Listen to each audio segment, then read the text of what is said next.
The morning sun cast a golden glow over Maplewood Lane, where the rhythm of suburban life unfolded with predictable grace. Lawnmowers buzzed, children pedaled bicycles, and the faint clink of coffee mugs echoed from porches. Daniel Harper, a soft-spoken software engineer in his late 30s, knelt in his backyard, his hands buried in the cool, damp earth. His garden was his sanctuary, a sprawling patchwork of raised beds where zucchini vines curled like green ribbons, and sunflowers stood tall, their faces turned toward the sky.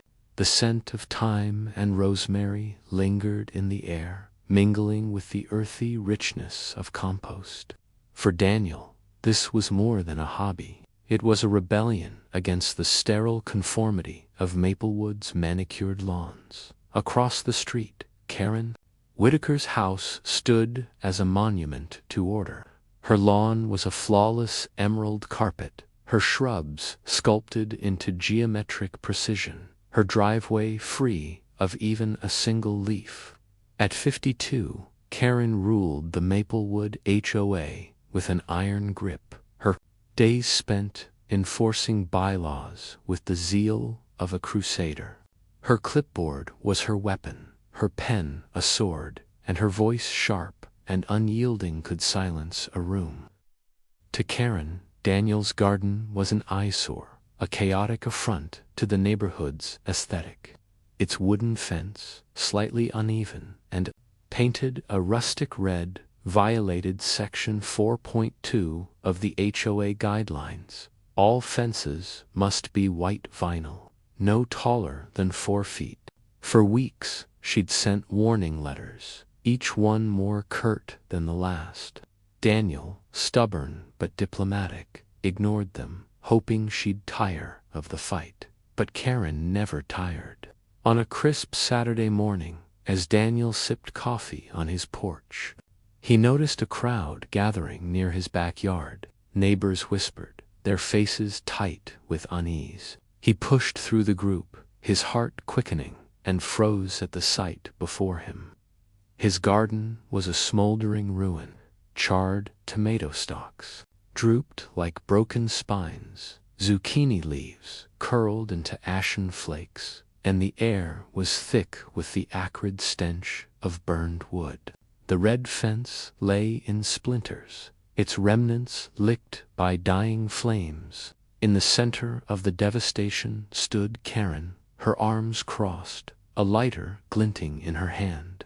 "This is what happens when you defy the rules," she said, her voice cold but triumphant. The crowd gasped, but no one moved. Daniel's fists clenched, his vision blurring with rage. "You burned my garden," he whispered, stepping forward. Karen didn't flinch. "It was a hazard," she said, gesturing to the charred fence. "Non-compliant structures are a fire risk. I did the neighborhood a favor." Her words were a match to gasoline. Neighbors murmured, some nodding in reluctant agreement, others shaking their heads in disbelief. Daniel's friend Maria, a fiery retiree who'd clashed with Karen before, grabbed his arm. "She's gone too far," Maria hissed. "You can't let this slide." Daniel's mind raced. His garden wasn't just plants, it was years of care, memories of his late mother teaching him to sow seeds, a refuge from a world that demanded he conform. Now it was ash, and Karen stood unrepentant, her smirk a silent dare. He wanted to scream, to tear her perfect lawn to shreds, but he forced himself to breathe. "This isn't over," he said, his voice low but steady. Karen raised an eyebrow. "Try me," she replied, turning on her heel and striding back to her house, her heels clicking like a metronome. The neighborhood buzzed with the scandal. At the local coffee shop, residents debated over lattes. Some, like Mr. Thompson, a retiree who prized his own pristine lawn, sided with Karen. Rules are rules, he said, adjusting his glasses. Daniel should have fixed that fence. Others, like Sarah, a young mother who'd grown tomatoes with Daniel's advice, were outraged. She burned his property. Sarah exclaimed, slamming her cup down. Who does that? The division deepened, lines drawn between those who craved order and those who valued freedom. Daniel, meanwhile, sat in his living room, staring at the blackened patch of earth through his window. Maria stopped by, her eyes blazing. You need to fight back, she urged. Karen's been terrorizing us for years. This is your chance to take her down. Daniel nodded, but his thoughts were darker. Fighting back meant more than letters or meetings. It meant war. He imagined Karen's lawn, her pride and joy reduced to nothing. The idea took root, spreading like a weed. He didn't know how yet, but he'd make her pay. As night fell, he stepped outside, the air cool against his skin. The scent of smoke still lingered, a reminder of what he'd lost. He glanced at Karen's house, its windows glowing, and felt a spark of resolve.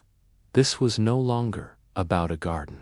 It was about justice. The community watched, sensing the storm to come. Karen, oblivious or uncaring, continued her patrols, her clipboard ever present. But Daniel was no longer the quiet gardener. He was a man with nothing left to lose, and the rhythm of his life had shifted. Where once he'd found peace in soil and seeds, now he sought something sharper, something that would burn as fiercely as his garden had. The spark had been lit, and Maplewood Lane would never be the same. Continue, the air on Maplewood Lane grew heavy with tension, as if the neighborhood itself held its breath. Daniel Harper stood in his backyard, staring at the blackened scar where his garden once thrived. The faint smell of charred wood clung to the earth, a constant reminder of Karen Whitaker's cruelty. But beneath his grief, a new rhythm pulsed, sharp and unyielding, driving him toward action. Imagine yourself in Daniel's shoes, the weight of loss pressing against your chest, yet a flicker of defiance urging you forward. He wasn't a vengeful man by nature, but Karen's smug triumph had cracked something inside him. Her perfect lawn, that flawless expanse of green she tended like a sacred relic, would be her undoing. Daniel spent the next morning at the local hardware store, his cart rattling with supplies, industrial-strength herbicide, fertilizer, grade ammonium nitrate, and a small canister of kerosene. Each item felt like a piece of a puzzle, a plan forming in his mind like roots spreading through soil. He moved with purpose, but his face remained calm, betraying nothing to the cashier who rang up his purchases. Back home, he locked himself in his garage, the air thick with the chemical tang of his arsenal. He wasn't just planning to ruin Karen's lawn, he wanted to obliterate it, to make her feel the same gut punch of loss he'd endured. But he knew he couldn't do it alone. The neighborhood, already simmering with division, was his battlefield, and he needed allies. Maria, the fiery retiree who'd stood by him, was his first recruit. She arrived at his house that afternoon, her silver hair pulled into a tight bun, her eyes glinting with mischief. "So, what's the plan?" she asked, leaning against his kitchen counter. The room smelled of fresh coffee, but the mood was anything but cozy. Daniel laid out his idea, a covert operation to douse Karen's lawn with a chemical cocktail that would kill the grass overnight, leaving it a barren wasteland. "It's not just about the lawn," he said, his voice steady. But low, it's about showing her she can't control us. Maria grinned, her fingers tapping the counter like a drumbeat. Count me in. But we need more bodious people who've had enough of her nonsense. They turned to the neighborhood's quiet rebels. Sarah, the young mother who'd raged at the coffee shop, was an easy sell. Her backyard tomato plants, grown from Daniel's seedlings, made her feel like a victim of Karen's fire by proxy. Then there was Jamal, a college student who'd been fined for leaving his bike on his driveway overnight. Karen's got it coming, he said, cracking his knuckles. By evening, a small group gathered in Daniel's living room, the air humming with whispered plans. The curtains were drawn, the light soft and conspiratorial. Outside, the neighborhood settled into its usual rhythm, lawnmowers humming, sprinklers hissing, but inside, a rebellion took shape. The plan was simple but precise. Under cover of night, they'd mix the herbicide with kerosene for maximum damage, then spread it across Karen's lawn using handheld sprayers. Jamal suggested adding sugar syrup to attract pests, ensuring the destruction lingered. Sarah proposed a distraction. She'd stage a loud argument with her husband on their porch to keep Karen's attention away from her yard. Maria, ever the strategist, insisted on a lookout herself, perched at the corner with a walkie-talkie. Daniel listened, his mind sharp, refining each detail. The scent of his ruined garden still haunted him, but now it fueled his resolve. "We do this tomorrow night," he said, his voice a quiet command. No mistakes. As the group dispersed, Daniel felt the weight of their trust. He wasn't just fighting for himself anymore. He was carrying the anger of everyone Karen had bullied. The next day, he walked the neighborhood, noting the small acts of defiance that had begun to surface. A neighbor left their garbage cans out an extra day, defying Karen's schedule. Another painted their mailbox a defiant shade of blue. The rhythm of Maplewood Lane was shifting, and Daniel was its conductor. But Karen wasn't idle. She patrolled, with her clipboard, her heels clicking like a warning bell. At the HOA meeting that evening, she stood at the podium, her voice slicing through the room. "Certain residents," she said, her eyes flicking toward Daniel, "think they're above the rules. They'll learn." Daniel sat in the back, his face unreadable. Maria nudged him, whispering, "She's got no idea what's coming." But doubt crept into Daniel's mind. Karen's confidence was unnerving, her control over the HOA board absolute. What if she suspected something? What if the plan failed? He pushed the thoughts aside, focusing on the task ahead.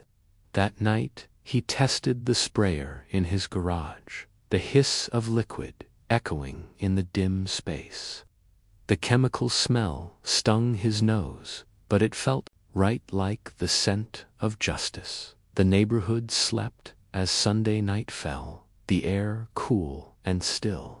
Daniel and his crew met in his backyard, their faces shadowed under hoodies. Maria handed out walkie-talkies, her voice low but firm. "Stick to the plan, in and out." Sarah nodded, her hands trembling slightly as she clutched her sprayer. Jamal tested his, a grin flashing in the dark. Daniel led them across the street, their footsteps muffled on the pavement. Karen's house loomed, its windows dark, her lawn a perfect canvas of green under the moonlight. The group moved like ghosts, spraying the mixture in careful arcs. The liquid glistened, soaking into the grass, its faint chemical odor blending with the night air. Sarah's staged argument echoed faintly from her porch, her voice rising in mock anger. They finished in minutes, retreating to Daniel's house to watch from his window. The lawn looked unchanged, but Daniel knew the chemicals were working, seeping into the roots, poisoning Karen's pride. He imagined her face in the morning, her scream of outrage, and felt a flicker of satisfaction. The group toasted with cheap beer, their laughter quiet but triumphant. Maria raised her can. "To justice," she said. Daniel nodded, but his eyes stayed on Karen's house. The spark he'd felt after the fire had grown into a flame, and tomorrow it would burn brighter. But as the group dispersed, a shadow moved across the street. Karen's porch light flicked on, and her silhouette appeared in the doorway. Had she seen them, heard them? Daniel's heart thudded, but he forced himself to stay calm. The plan was in motion, and there was no turning back. The rhythm of his life, once tied to the quiet joy of his garden, now beat to the pulse of retribution. Tomorrow, Karen would wake to a nightmare, and Maplewood Lane would watch the fallout. The dawn broke over Maplewood Lane with a deceptive calm, the sky a soft pink that belied the chaos about to unfold. Daniel Harper woke early, his body tense with anticipation, the faint chemical tang of last night's sabotage still lingering in his memory. Imagine yourself standing at his window, peering across the street at Karen Whitaker's pristine lawn, waiting for the moment it would reveal its ruin. The air carried the usual suburban scents: freshly cut grass, blooming jasmine butt beneath it. A subtle undercurrent of kerosene hinted at the destruction Daniel's crew had unleashed. The plan had been executed flawlessly, or so he thought. But as the sun climbed higher, the rhythm of Maplewood Lane was about to erupt into a symphony of chaos. Karen stepped onto her porch at precisely 7 a.m., her routine as unyielding as ever. Her hair was pulled into a severe bun, her clipboard tucked under her arm like a general's baton. She paused, her eyes scanning her lawn, and for a moment, Daniel's heart sank. Nothing looked different. The grass still gleamed, a perfect emerald under the morning light. Had the chemicals failed? He leaned closer to the window, his breath fogging the glass. Then Karen's face twisted. A patch of grass near her driveway had turned a sickly yellow, the blades curling inward like dying spiders. The damage spread in uneven splotches, as if the lawn itself were rotting from within. She dropped her clipboard, her hands flying to her mouth, and let out a scream that pierced the quiet street. Neighbors emerged, drawn by the sound. Mr. Thompson, Karen's loyalist, hurried over, his slippers flapping. Sarah, playing innocent, stood on her porch, her eyes glinting with satisfaction. Maria, ever watchful, leaned against a lamppost, her walkie-talkie hidden in her pocket. Daniel stayed out of sight, his pulse racing. Karen knelt on her lawn, clawing at the dead grass, her fingers stained with the faint residue of their chemical cocktail. "Who did this?" she shrieked, her voice raw with fury. The crowd murmured, some feigning shock, others hiding smirks. But the scene was about to take a darker turn as Karen stormed toward her garage, likely to fetch her lawnmower or some futile remedy. A spark flared near the edge of her yard. Unbeknownst to Daniel, the kerosene they'd used was more volatile than he'd calculated, and a stray cigarette butt tossed carelessly by a passerby had landed in the treated grass. A thin flame licked upward, small at first, then hungry. The lawn, soaked with chemicals, ignited with a whoosh, flames racing across the yard like liquid fire, the air filled with a thick, acrid smoke. the stench of burning grass and chemicals choking the street. Neighbors screamed, scrambling back as the fire leaped toward Karen's house, catching the dry shrubs along her porch. Daniel froze, his plan spiraling out of control. This wasn't supposed to happen. He'd wanted ruin, not catastrophe. Maria burst into his house, her face pale. "What the hell did you put in that mix?" she hissed, grabbing his arm. Before he could answer, a crash echoed from across the street. Karen, in a frenzy, had tripped over a garden hose while trying to douse the flames with a bucket of water. She fell hard, her head striking the concrete edge of her driveway. Blood pooled beneath her, stark against the pavement, as the fire roared closer, licking at the walls of her house. The crowd screamed, some running for hoses, others dialing 911. Jamal sprinted across the street, dodging flames to reach Karen. He dragged her to safety, her body limp, her face smeared with blood and soot. Sirens wailed in the distance, growing louder as fire trucks and an ambulance tore into Maplewood Lane. Daniel stood rooted, his mind a whirlwind of guilt and fear. The fire, contained by neighbors' hoses, and the firefighters' swift work, spared Karen's house but left her lawn a blackened wasteland, the air heavy with the smell of charred earth.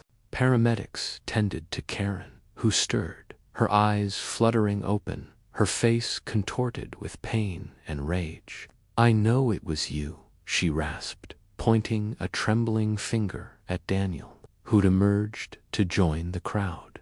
The neighborhood was a battlefield, now divided between those who saw Karen's injury as justice and those who called Daniel a monster. Mr. Thompson, shaking with indignation, shouted, "You could have killed her." Sarah, defiant, snapped back. She burned his garden first. The air crackled with accusations, the rhythm of community shattered. Police arrived, taking statements, their notebooks filling with conflicting accounts. Daniel said nothing, his face a mask, but inside he was drowning. The plan had been about revenge, not bloodshed. He hadn't meant for anyone to get hurt, least of all Karen, whose cruelty he despised, but whose life he hadn't wanted to endanger. As the day wore on, the street cleared, leaving behind a scorched lawn and a lingering haze. Karen was taken to the hospital with a concussion and cuts, but she'd live. Daniel sat in his living room, Maria and Sarah at his side, their voices low. "We need to get our story straight," Maria said, her tone practical but strained. "They'll come for you, Daniel," he nodded, his eyes fixed on the blackened patch across the street, a mirror to his own ruined garden. The spark he'd ignited had grown into an inferno, and now the consequences loomed. But something else nagged at him, a detail from the chaos. As Karen was carried to the ambulance, a folded paper had slipped from her pocket, unnoticed by the paramedics. Jamal, ever observant, had picked it up and slipped it to Daniel. It was a letter, its edges singed, addressed to Karen from someone named V. Marshall. The words "land deal" and "bypass the board" stood out, cryptic but ominous. Daniel tucked the letter away, his mind racing. Karen's obsession with control might hide a darker secret, one that could shift the blame more, deepen the feud. The rhythm of his life, once tied to the quiet joy of his garden, then to the pulse of vengeance, now thrummed with uncertainty. The fire had burned more than grass. It had exposed fault lines in Maplewood Lane, and Daniel knew the fight was far from over. The smoke had cleared from Maplewood Lane, but the air remained thick with distrust. Daniel Harper, sat at his kitchen table, the singed letter from Karen Whitaker's pocket spread before him. Its cryptic phrases, land deal, bypass the board, v. Marshall, gnawed at his thoughts, like roots breaking through concrete. Imagine yourself in his place, the weight of a neighborhood's judgment pressing down, yet a flicker of curiosity urging you to dig deeper. The rhythm of Maplewood Lane, once a predictable hum of suburban life, was now a discordant clash of whispers and glares. Karen's lawn lay blackened, a scar mirroring Daniel's ruined garden. But the fire had ignited more than grass. It had set the stage for a reckoning. Daniel's Elise, Amiria, Sarah, and Jamal huddled with him, their voices low as the afternoon sun slanted through the blinds. The police had questioned everyone, but no charges had been filed yet. Karen, recovering in the hospital with a concussion and stitches, had pointed the finger at Daniel, her accusations sharp despite her weakened state. "They'll come for you soon," Maria warned, her silver hair catching the light. "We need to know what that letter means." Daniel nodded, his fingers tracing the paper's charred edges. The letter hinted at a secret Karen had guarded, one that might explain her relentless control over the HOA and shift the blame from him. The neighborhood was a powder keg. At the community center, residents gathered for an emergency HOA meeting, the room buzzing with tension. Mr. Thompson, Karen's staunchest supporter, stood at the podium, his voice trembling with outrage. "Daniel Harper nearly killed our president," he declared, pointing at Daniel, who sat in the back, his face unreadable. Boos mingled with murmurs of agreement, but Sarah stood, her voice cutting through the noise. "Karen burned his garden first," she shouted. "She's been bullying us for years." The crowd erupted, neighbors shouting over one another, the air heavy with the scent of stale coffee and sweat.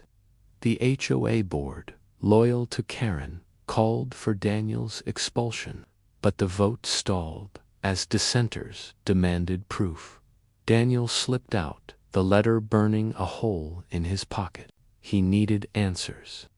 Maria had a contact at the county records office, a retired clerk named Ellen, who owed her a favor. That evening, Daniel and Maria met Ellen at a diner, the air thick with the smell of fried onions and grease. Ellen, her glasses perched on her nose, pored over the letter. "V. Marshall is Victor Marshall, a developer," she said, her voice low. "He's been buying up land for a strip mall." This letter suggests Karen was helping him skirt HOA approvals for a parcel. Behind Maplewood Lane, Daniel's pulse quickened. Karen's obsession with rules wasn't about aesthetics. It was protecting a deal, one that could net her a fortune. The revelation shifted the battlefield's landscape. Daniel and his crew regrouped, their plan now twofold: clear his name and expose Karen. Jamal Texavy hacked into Karen's HOA email, a risky move, but desperation drove them. He found a chain of messages between Karen and Victor, discussing the deal. The emails were a plan to sell a communal green space, a commercial lot the HOA owned, without resident consent. Karen had buried the proposal in dense legalese, banking on apathy to push it through. Her patrols, her fines, her garden burning, they were all been distractions, meant to keep eyes off her true agenda.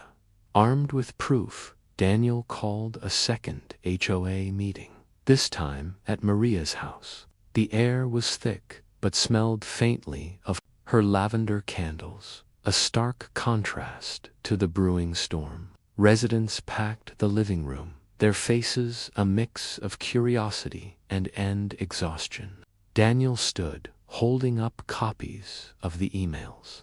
Karen Whitaker tried to sell our land for profit, he said, his voice calm but firm. She burned my garden to silence me when I got too close. He detailed the land deal, passing out emails that showed Karen's scheme. The crowd gasped, their whispers like a rustle of leaves. Sarah handed out photos of the fire-damaged lawn, a visual hammer to Daniel's words. The room turned on Karen's allies. Mr. Thompson, red-faced, stammered denials, but the evidence was damning. Residents who'd once bowed to Karen's rules now demanded her resignation. The HOA board, cornered, agreed to an audit, but Daniel knew Karen wouldn't go quietly. She returned home the next day, her head bandaged but her eyes blazing. She stood on her porch, her voice carrying across the street.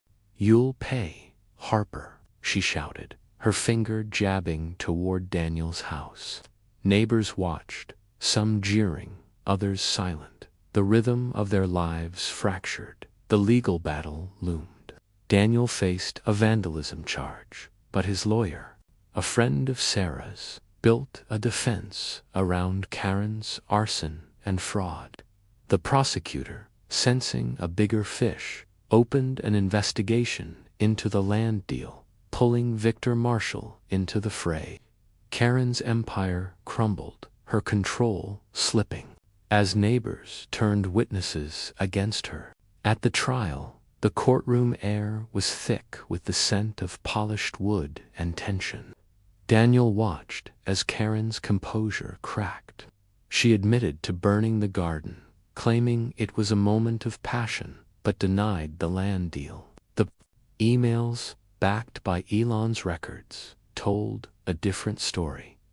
In a final twist, Victor Marshall flipped on Karen, testifying she'd pressured him into the deal with threats of HOA roadblocks.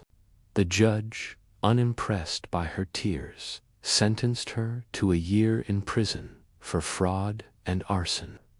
Daniel's vandalism charge was reduced to a fine, his actions deemed reckless but provoked. The courtroom emptied. The air carried a quiet satisfaction. Like the scent of rain after a storm, Maplewood Lane began to heal. The HOA board dissolved, replaced by a council led by Maria.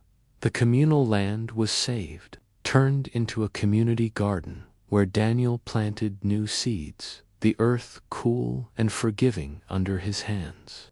The air carried the scent of fresh basil once more, a quiet victory. Karen's house stood empty, her lawn left to grow wild, a symbol of her fall. The sun dipped low over Maplewood Lane, casting long shadows across the newly tilled soil of the community garden. Daniel Harper knelt among the seedlings, his fingers brushing the damp earth, the scent of basil and thyme rising like a quiet promise. Imagine yourself standing there, the air soft with the hum of a neighborhood reborn, the rhythm of life no longer dictated by Karen Whitaker's clipboard. Her empty house loomed across the street, its wild lawn a testament to her fall, sparked by her own cruelty and sealed by the truth Daniel had unearthed. The community garden, built on the land Karen tried to sell, was more than a victory. It was a reclamation of freedom. Neighbors moved through the garden, their voices mingling with the rustle of leaves. Maria, now leading the new HOA council, laughed with Sarah, their hands stained with soil. Jamal tended a row of peppers, his grin a reminder of their shared rebellion. The air carried a sense of peace, but also a lesson, the cost of vengeance, the fragility of order. Daniel stood, his gaze lingering on the horizon, where the last embers of the feud had faded. The The spark that began with a burned garden had forged something new, a community that thrived not on rules, but on resilience. As night fell, the garden glowed under string lights, a beacon of what Maplewood Lane could be. Daniel's fight had ended, but its echoes would linger, a gentle reminder to stand firm against those who wield power without heart. The earth beneath his feet felt alive, and so did he.